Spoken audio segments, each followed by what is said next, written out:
Hello, everyone, and a warm welcome back to our UETH weekly workshop. Tonight's session promises to be particularly fascinating as we delve into the world of decentralized justice, a field that is not only innovative but transformative in its approach to conflict resolution. Today, our session is titled From Conflict to Consensus, Exploring Decentralized Justice, featuring Federico Ast of Kleros.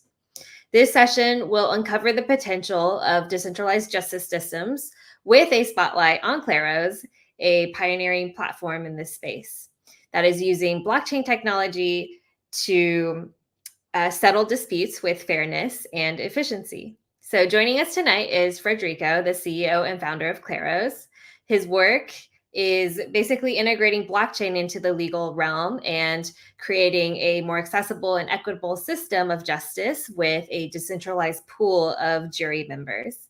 We'll get an in-depth look at the philosophy that underpins Kleros, the impact of decentralized justice systems, and some of the real-world use cases that showcases Kleros in action. I'm Tina, your UETH host for the evening. So over the past 5 years, I've been immersed in the world of early stage investing and have been focused specifically on the crypto space. And I've been building upon this foundation of product and strategy. So tonight we'll get an introduction to Federico's background, followed by his insights into the challenge of building consensus in this world of decentralized justice. We'll hear about his inception and origin story of Kleros, the mission, and some of the technological and philosophical pillars that support this pursuit of decentralized justice. Before we dive in, here's a few reminders. This workshop is recorded. Please stay engaged and ensure that your chapter is still active by commenting in our Discord within 24 hours. If this conversation inspires any question, you can feel free to drop them in the general channel and we will do our best to cover them in this session. And of course, any questions we don't get to, we can address them asynchronously. And our philosophy at the University of Ethereum is that we're committed to inspiring our students with real life examples. And we want to encourage you to dive into projects and truly learn by doing. So tonight, challenge yourself to think about how you can contribute to real world impact using the insights that you'll gain today. So we're going to bring up Federico, and I'm going to ask him a few questions to get us started before his presentation. So Federico, as the mind behind Kleros, can you please outline your background and what inspired your vision for decentralized justice as the origin story of Kleros?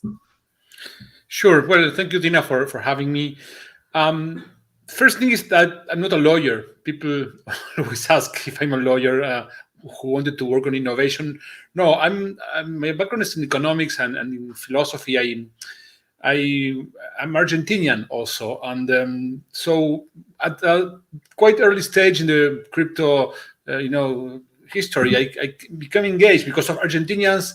Were very early into crypto because of problems with the currency, inflation, governance problems, corruption. So that's what got me interested in the early days in crypto, and people were already starting to think. People were most interested in Bitcoin, right? The financial applications. But I saw in blockchain something that was different, some tool that you could use to transform or reinvent or rethink all the institutions. Some people were already thinking of blockchain and how to build better voting systems, like a tamper-proof voting system through blockchain. But I saw that there was another important, piece of the governance of a society that was still not being considered, and that was the justice systems or dispute resolution.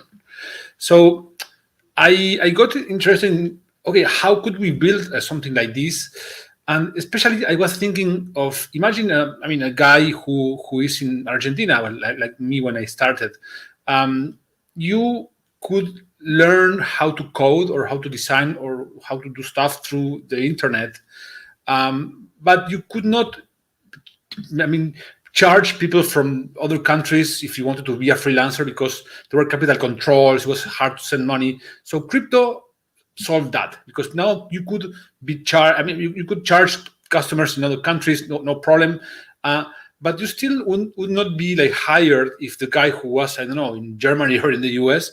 I mean, if they hire you and you are in Argentina and there's a dispute in your software because it's not up to the quality that they expected, they're not going to sue you in an Argentinian court, or they're not going to go to arbitration in the traditional arbitration, international arbitration setting for $1,000 contract. So that was a bit the inspiration that was behind Kleros when I started. Try to give all of these people from Argentina and all of the emerging economies this opportunity to access the world economy in equality of conditions with people who were in everywhere. So that's how it started. I love that. What you mentioned, your story actually reminds me of this quote I think that Vitalik had written in a blog where he said he's more commonly recognized in the streets of Latin America than he is in like the streets of San Francisco because blockchain is an essential technological solution for them, right? Due to the currency and all these challenges that you mentioned. So I love that story. What's the scale of Kleros now, and how long has it been around? So Kleros started in 2017. So it's, I'd say, an OG project in the Ethereum ecosystem, and it's a team of 30 people. Lots of community around the team. It has already solved around 1,600 disputes. We have developed different applications. One for escrow, another one, the court, which is our main product, another one for curated lists.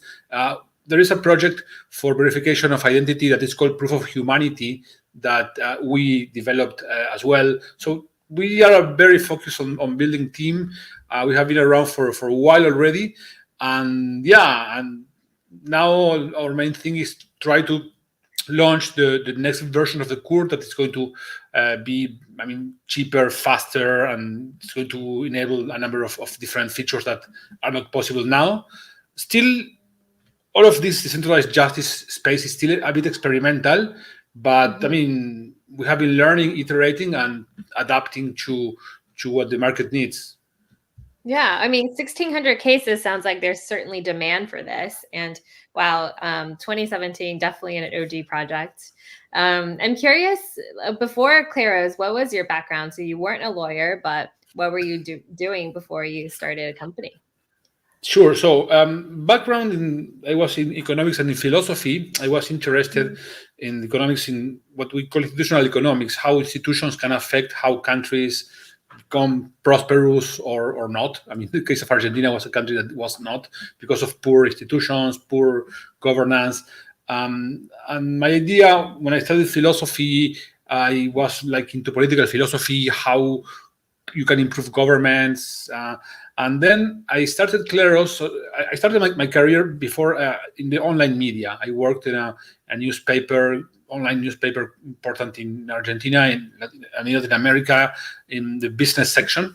So it was an editor of online, something similar to maybe like Fast Company or Business Insider back then. And so I started like that, and then I became interested in crypto. I mentioned already because of finance, inflation, and all that.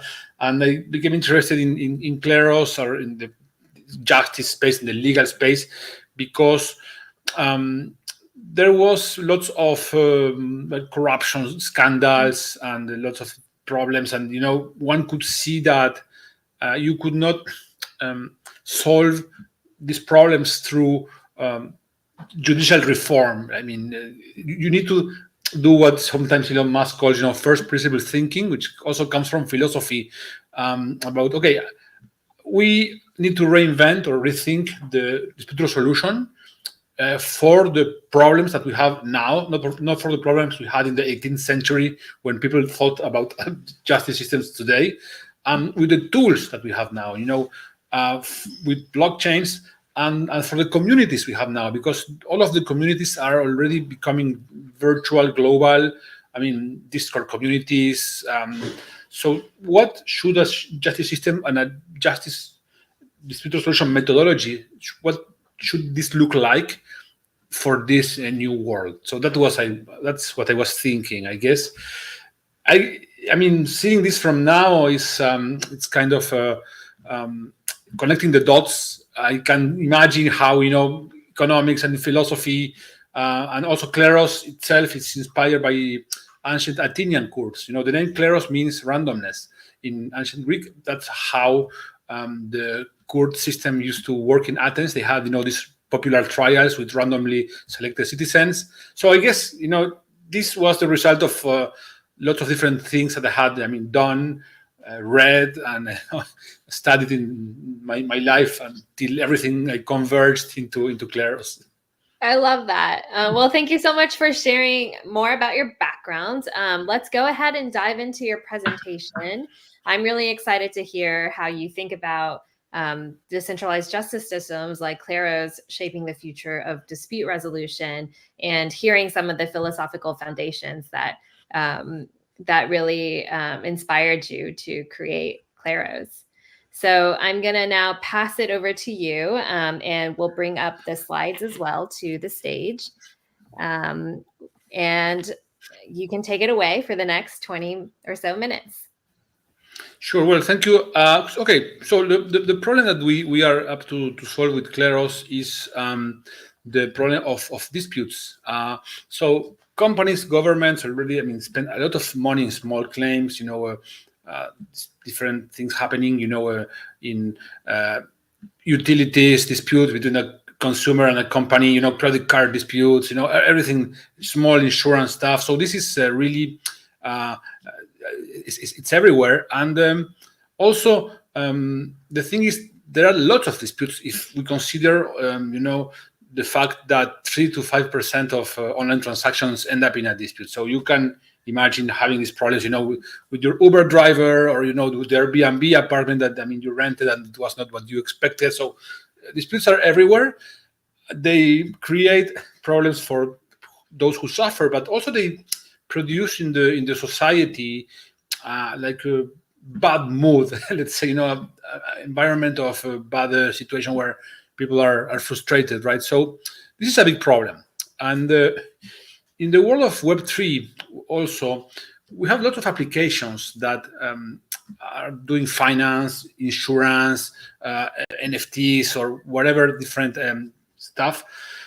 And there is a problem that smart contracts are smart enough to self-execute as they are programmed, but they are not smart enough in order to resolve subjective situations. So a smart contract doesn't understand what's going on in a claim. So this is a big problem that is affecting, and it's going to affect even more in the future, all of the Web3 development.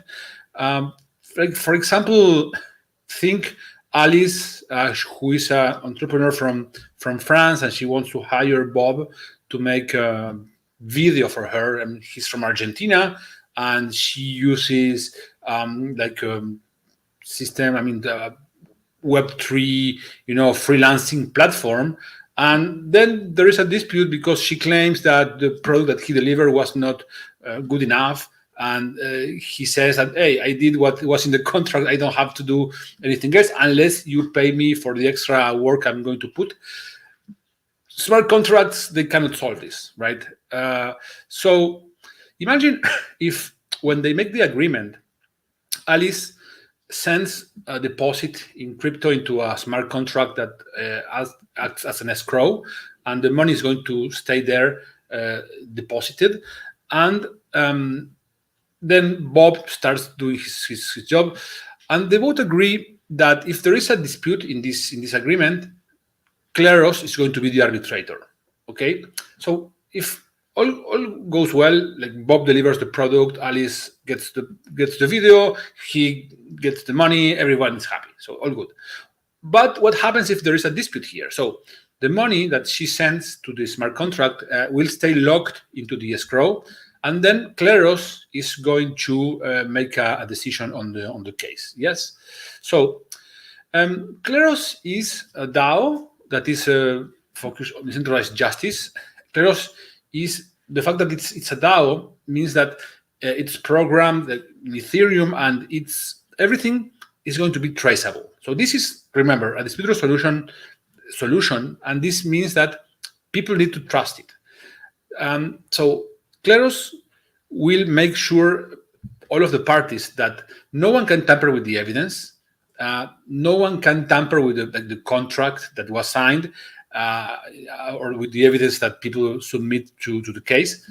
No one can tamper with the jury selection process. We will, see later a bit how it works, but so this is based on jurors, and the fact that Kleros is programmed as a DAO means that no one can tamper with the selection of jurors. You cannot put your friends as jurors in your case, and also nobody can tamper with the voting counting process. Okay, so the dispute starts, money stays into the escrow, the case is sent to Kleros, with the contract, the evidence, and everything that is necessary for the case to be resolved. And remember, the first of the features is that it's built on blockchain for transparency, for all parties to trust it. And it's also built on collective intelligence, the fact that it uses crowdsourcing of jurors in order to resolve the case. And it uses a very specific and very innovative system of incentives that is going to be used for jurors to actually make the decision fair and transparent. Okay, I will get a bit more into this now. So Kleros is this big DAO with different use cases. So I mentioned the video, but you could use this for whatever. There are translations, insurance, marketing services. So Kleros has lots of courts, and these courts are used for specific use cases. So in this case, there is the video production court that is going to be the interesting one. So people to be a juror in Kleros, they don't need to register. They don't need to sign up into a platform. They just need to get a token. It's called Pinakion. PNK is the ticker, which is an ERC20 token that is like a lottery ticket that you need to be drawn as a juror in disputes that happen in Kleros, right? And this is a bit also where the inspiration from philosophy comes. So Pinakion, or this thing you see on screen, is the bronze plate that ancient Athenians used to select jurors for their popular trials. So they used to put this into a rock with slots called Kleroterion, and then this was like an allotment machine to select the jurors randomly without anyone tampering with the machine and with the process. Okay, so you want to be a juror in Kleros, you buy this token, and then what do you do with it? You go to the Kleros platform and you deposit the token, you stake the token into the court where you want to work. So let's imagine that there's lots of people who want to be jurors into the court of videos because they are, that's their skill, and they deposit the token, and then Kleros randomly selects 5 of them. So these guys are going to be able to see the evidence, to see the contract, and then to vote on the case. Okay. And here's a question. These are anonymous people from the internet, and they will resolve cases. How do you make sure that, they just don't, are bribed? Or how do you make sure that they don't just vote randomly without looking at the evidence? They just vote A, B, and not even caring. So this is where the big innovation of Kleros comes. It's in the fact that it uses game theory in order to resolve disputes. The gentleman you see on screen is Thomas Schelling. He was a game theorist, Nobel Prize in Economics 2005, and he made lots of things in his life. One of them was he was advisor of Dr. Strangelove, a movie by Stanley Kubrick of the Cold War, which is about game theory. But the thing that interests us now is he developed this concept called focal points, or as we know them now because of him, Schelling points. So this is about how people converge into a consensus even when they cannot communicate between themselves, right? You are seeing on screen 12 numbers. So each of you independently, you have to pick one of those and if you pick the same as the majority, then you get $20. If you pick a different one, then you get nothing. So in this exercise, which I have done already like 2,000 times, everyone or most people select 1,000 because it looks like more natural. It looks like the one that everyone will choose. So this means that in this particular case, the 1,000 number is the Schelling point. Okay, so that's the point of convergence between the people who had to choose a solution and they could not communicate between themselves. So let's now imagine that these jurors, that they were picked randomly with the token that they deposited, and that token stays locked in the court where they are drawn. Now they have to analyze the case and vote. And Kleros will put them into a situation where they have to think how the majority will think about the case. Each of them independently will need to have to think what will the consensus of the jury will be about the case at hand. And in this situation, the Schelling point in which they converge is the truth about the dispute. Okay, the truth not in a like philosophical sense, truth more in like a, let's say, consensual sense of what is the community of practice of video developers think about the case and how they consider the evidence. So this is the magic behind Kleros. So it puts jurors in a situation where they have to pick a decision, and the point in which they converge is typically the right decision about the dispute to be solved. How this works? Let's imagine that I am a user. I just want to not work. I just want to vote randomly to be paid. So jurors, remember, they stake the token into the court, and then they can win an arbitration fee depending on how they vote. So let's say I vote randomly. I don't want to work. I deposit the token in the court. I am drawn. Then I just vote randomly. And so if I vote randomly, I have a high chance of being on the wrong side of the majority. Okay. So if I am on the wrong side of the majority, that token that I have deposited to be drawn, I lose it.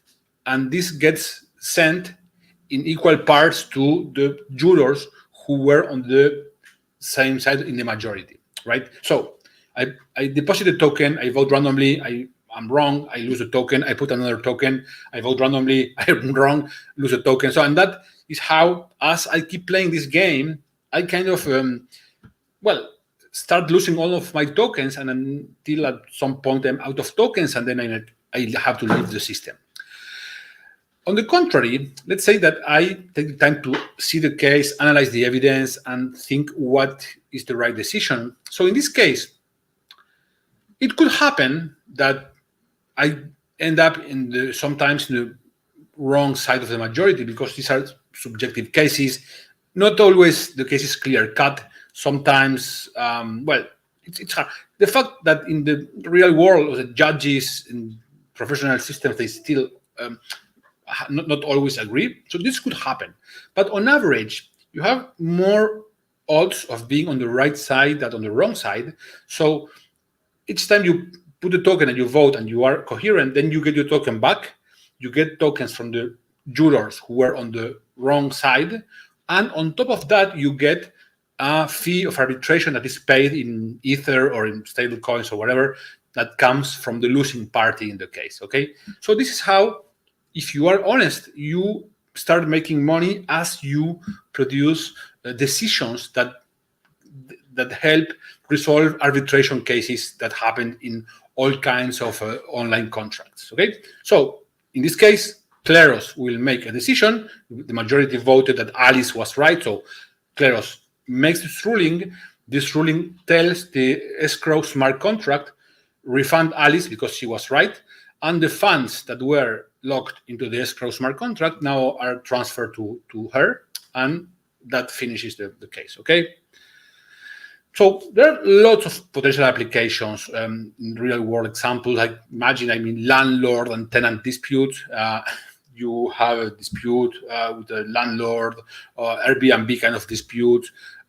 There was in 2020 a very important thing that happened is that a judge in Mexico, in the state of Jalisco, ruled that a decision made by Kleros in an arbitration proceeding in landlord and tenant case was legally valid under Mexican law and as arbitration. And then the judge ordered the eviction of the house because it was a rental contract that the landlord said that was not paid. So this is a real world, concrete, simple example of how you can use this.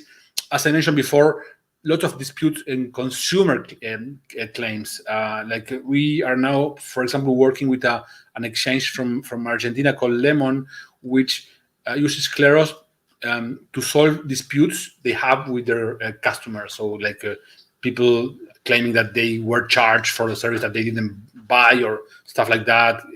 So this is another like real world example.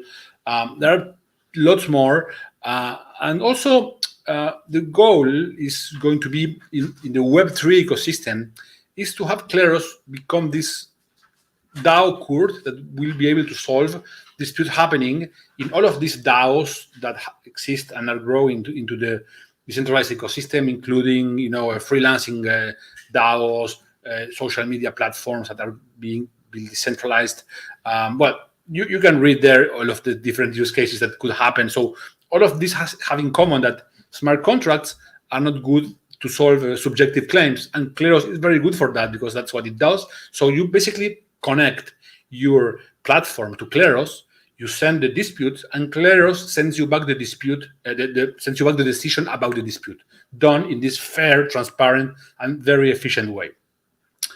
A use case that I like to mention, and because people don't see this typically as dispute, is content moderation.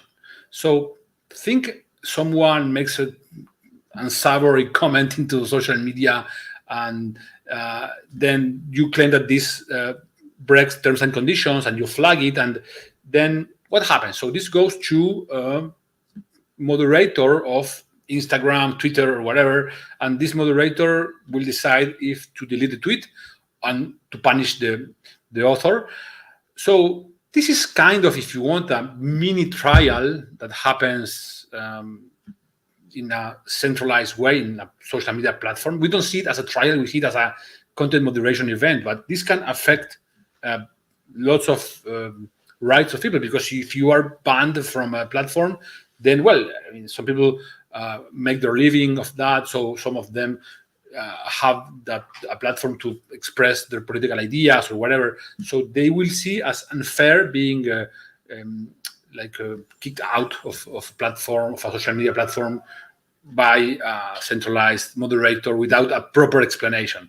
So imagine if we could have this decision made, instead of like just one moderator, by a panel of jurors who study the case, and then they vote who is right. If the user needs to be banned or not, depending on whether he broke or not the rules. So there is a bot that a product we launched. It's a bot for Telegram that you can use the community in order to decide if some message in the Telegram group infringes or not the rules of the group. So this is still a bit experimental, but if you want to have this in your Telegram group or in your Discord, reach to us, because we are trying to expand this to more groups. So this is great because it puts the community in charge of resolving these content moderation claims that are everywhere in this ecosystem. Another use case from Web3 is NFTs. Imagine I take an NFT from, an image from any of you. I look for it. I see it online. I take it, I mint an NFT, and I sell it. And now I sold your NFT, and well, you are not happy about that. So imagine the amount of new disputes that would happen in this world of NFTs, this world of emerging digital art, this type of infringement for copyright and stuff like that. So this is also a very important use case that is going to be, I think, very, very big in the coming years. So Do you want to join the community? If you want to start being a juror at Kleros, you can scan the QR, and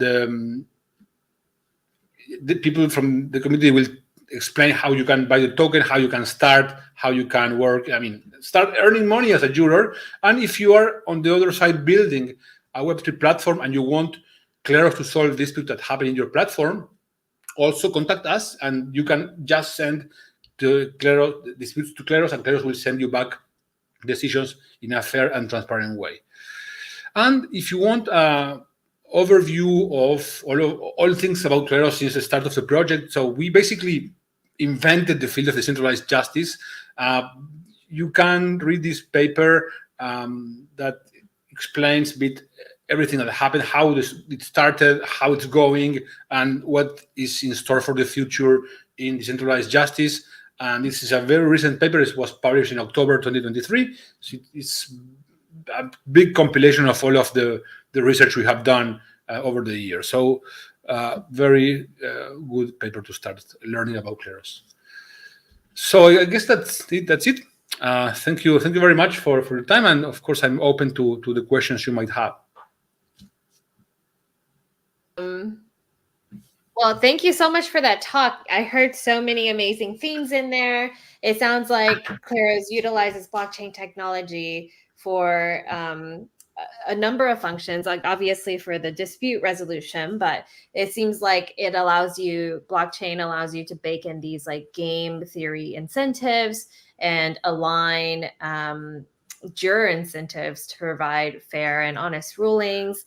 There also sounds like the thing that I loved from your original introduction was this idea that by leveraging blockchain, you're giving global opportunities for people to make money across different borders and at a similar rate as the rest of the world. And so this accessibility and global reach also is like a very attractive point that you raised. But the general decentralized nature of Kleros really enhances like the transparency and trust, and I'm sure that is super important for all of the partners that you work with. So for this next section, we're gonna just move towards the Q&A portion of the workshop. I have a number of questions, but I also have a live student question that I love to bring up.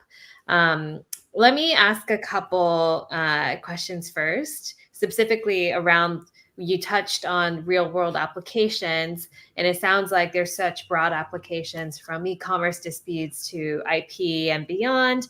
But let me ask some questions and then we'll bring up a student and I'll monitor the community channels to see if there's additional questions, and then we can wrap up the conversation. So for my first question, it's definitely going to be around real world applications. So I guess I would love to hear what you consider the most compelling real world dispute resolved by Kleros and the impact that it had on the parties involved. Well, that's actually a good question. I have to think a bit I can mention, a famous dispute that happened in Kleros, for example. So you have prediction markets, right? And the prediction markets about people trying to, guessing about different things in the future. And there was at some point this prediction market called Omen that had this market about who will win the presidential election that was in the one that Biden won. So it was Trump or Biden, right? So at some point there was, the market ended. And what happened is that the market had to execute and pay to people on some date. It was, I don't know, maybe in December. And then what happened is that, as you might remember, there was all of this problem of who won, and they didn't recognize the victory of the other party. And there was like a time where it was not very clear who had actually won the election, because the electoral college would meet in January, I think, but the market had to be in December, and there were presentations in different state courts. Also, it was a very interesting case because people were arguing, jurors were having to decide um, did Biden win the election or not? And there were constitutional like discussions about that, and that was a very high profile case. And Kleros ruled for Biden, which in the end was confirmed. And this case was mentioned everywhere. Vitalik mentioned this case many times in his blog post. So this is, I mean, one very important use case since we are, I mean, we are very poly markets, and prediction markets are becoming a big thing now. So this could be potentially an interesting use case for Kleros. So that is, to be honest, like a real world use case for people who participate in prediction markets, which is not the majority of the population. So if you want to like a more real life everyday people use cases, you could think what they mentioned about the exchange type of dispute resolution. Imagine Coinbase at some point wants to have a more fair system for dispute resolution, and they use Kleros to resolve claims of users. And user says, hey, you stole my crypto, I send it to this address and it's not in my account. So Coinbase could use Kleros for solving this type. So this is like a everyday, like people, court that, so depends. Kleros has so many different applications that you go from like prediction markets to this everyday thing. And there are a ton more, but I don't want to take all the time to just mentioning more use cases. What do you consider the biggest challenge for Kleros when you're looking to gain wider acceptance and trust, right? Particularly from either like beyond digital use cases or for those more accustomed to traditional legal systems. I'm really curious, like, what's your pitch to customers who may be more like even like governments, right, who are more just accustomed to traditional legal systems?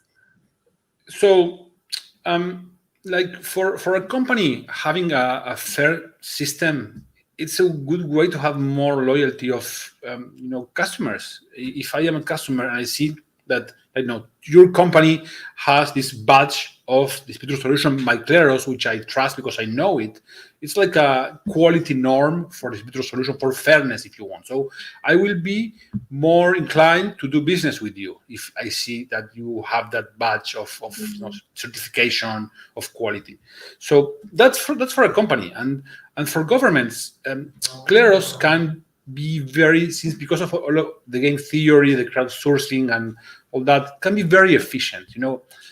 Governments have lots of problems with like small claims courts because they take lots of time. They are clogged. There's backlog. So Kleros can help governments give their citizens more inclusion in justice, because otherwise there are some cases that the citizen just they drop it because it's, I'm not going to spend time for $200 claim with my neighbor for whatever, so these type of things, if you could use through Kleros, it could be way faster, way more efficient, and we will save governments lots of money and citizens a lot of frustration, I guess. So that's what the selling point there. Awesome. Well, let me bring up a UETH member, Valerie, to ask her question. Valerie, if you could just give a quick intro and then ask your question, that'd be great. I'm having trouble hearing you. Not to unmute, yeah. Well, I just wanted to say, first off, thank you, Tina and Federico, for coming on today in today's workshop. It's really educational, and I'm super excited to hear about this Kleros and what you guys are doing. But hello, my name is Valerie. I represent San Diego NFT Friends, which is one of the chapters within University of Ethereum. And so, yeah, I have a question today. And so, we talked a little bit, you guys talked a little bit about how much trust is important, especially with the decentralized process, the smart contracts, and the jurors. But considering the evolving landscape of like AI and their capabilities, has Kleros and the proof of humanity system considered or anticipated like potential challenges or vulnerabilities related to AI-generated content and even deepfakes in the social verification and submission video process? Wow, those are many questions into one. So all very good.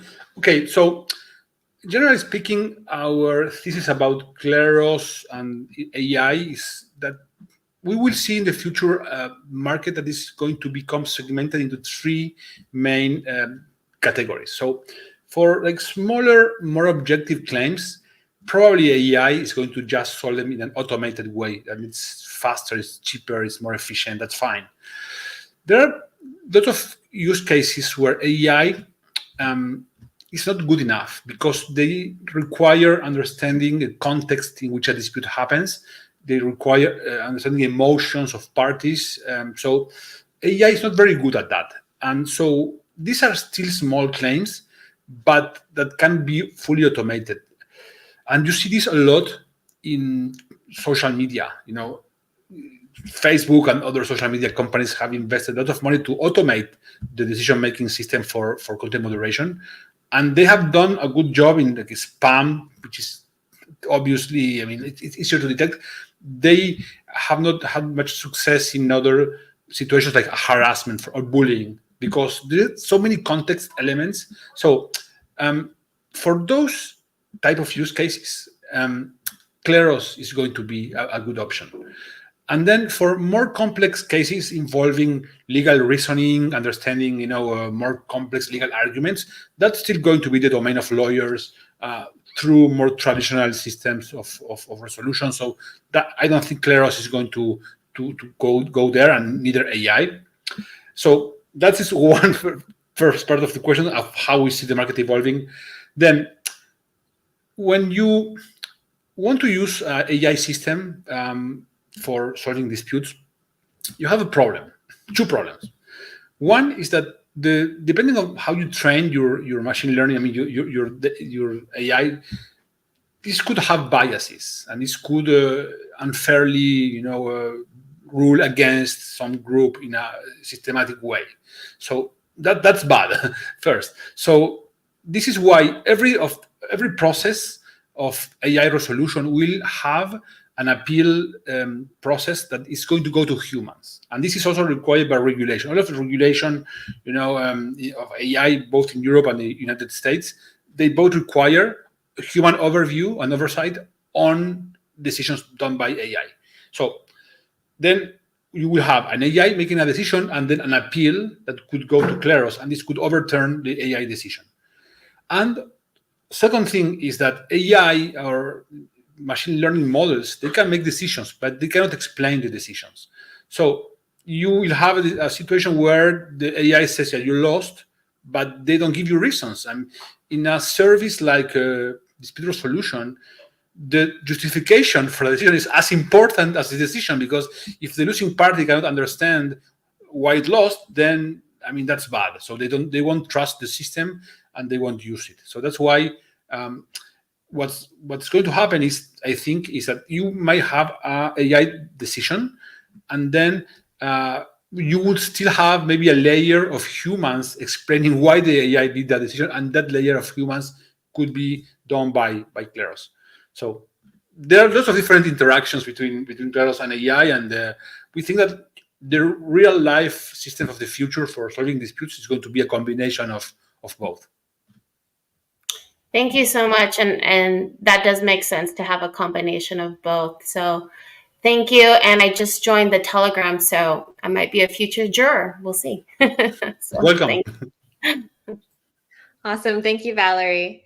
Yeah, I think what was really interesting in your point was like AI can't tell you the rationale, right? And so I think historically, before the whole like ChatGPT boom, like insurance companies weren't allowed to leverage AI in their decision making because it's a black box and they couldn't explain exactly why the rationale or the decision was. And so there's all these protection laws against systematic risk of certain decisions being made. Well, I have a couple more questions and then we can wrap up. I guess I would love to understand how Kleros engages and grows its community of users and jurors to ensure that your ecosystem is robust and active. So we have a large following. Already in like legal people. I mean, lawyers interested in innovation. They know Kleros. So I think Kleros has. It's a bit like quite special project in the sense that it's kind of half a crypto project, which is involved in the Ethereum communities and DevCon and Ethereum France and all that. So we do go to all of those events and we are in those networks. But also, the other half is like more a legal technology company. So there is a following of coming from lawyers who maybe they are not that much interested in the elements of crypto. They are interested in this as a different way to do alternative dispute resolution. So this is kind of a they have both communities. Those two communities not always have same interest. They don't always have the same values. So that is a bit challenging, but that's also great because it has like more diversity of people in our community. So I mean, yeah. I personally think that the most widely adopted crypto applications will be couched in a real world use case. And so it doesn't surprise me that you have, a real world use case that you're trying to solve for, which touches upon stakeholders that don't necessarily care about crypto. And then you have the crypto community as well. But like knowing that you are the pioneers of decentralized justice, would love to understand, is there anyone else in the market doing something like this? There were projects. One was called Jur, another was called Aragon, that were in the early days. So those were the projects that were doing something like Kleros, but I think that they never got to build. I don't think they launched. I mean, Kleros is the only one that ended up having a product launched with users and traction, right? So still, as I said, it's experimental. Still, it didn't solve so far, millions of disputes. It's 1,600, but it already has a community of jurors who know how it works, and the goal for us now is more try to get more disputes, because more disputes bring more jurors who want to solve them. Because if you want to be a juror but there are not enough disputes, then you get bored and you leave. So for us, the challenge is try to get more applications trying to use Kleros, and then that will help us grow the community much faster. Amazing. Well, let's wrap up. I would love for you to share how UETH members can get involved, or any parting words that you might have for the community. If you have any resources, for instance, that you might recommend for individuals to engage with Kleros, or if you could share what ways individuals and organizations can get involved. We'd love for you to just speak some parting words. Yeah, I mean, we have lots of resources. I mean, we have even a book we wrote to present Kleros. Every big movement needs a book, so you can read it. You can download from our website in kleros.io. If you are interested in the research aspects, we have a fellowship program, so you can come to Kleros and do a 6-month research project, and then with the help of the team, and we can help you develop a use case that you find interesting. I mean, we don't even know what are the use cases that Kleros will end up solving. So if you think that NFTs is the thing, okay, you can come, you can engage with us. We help you research a use case about NFTs. We have already had in the past, we have been doing this since 2018. So it's a very OG fellowship. So if you are into research, you can apply for the fellowship. If you want to learn Kleros, the website, you have the book that you can read. If you want to be a juror, the best way is to start by the Telegram group, and you will be helped by team members and community members. If you are from a company, a consumer company that has claims, speak to me and we will help you integrate Kleros into your platform to have a fair and transparent dispute for your customers. And if you're a Web3 project, you will certainly need someone to help you with the subjectivity that your smart contracts cannot handle. And in Kleros is the best way to do that. So also, get in touch and we will help you integrate with Kleros. Amazing. If you don't mind, I would love if you could share a link or something for the Kleros Fellowship, and I'll make sure that goes out in our newsletter, which goes out to about 3,000 people. And I'll also include links as well for the Jira Telegram and your Kleros book. But thanks so much for your time today. As always, we will be sharing a recap of this session via our newsletter, the UETH Digest, and we will also write a blog in a few weeks that deep dives into this topic of decentralized justice. If you can all, community members, keep an eye out for comms for these content pieces and for announcements for future workshops and community spaces. You can follow us on Twitter. But aside from that, it was a great session. Thank you so much for your time, Federico, and I hope everybody has a good evening. Thanks for joining us. Thank you. Bye-bye.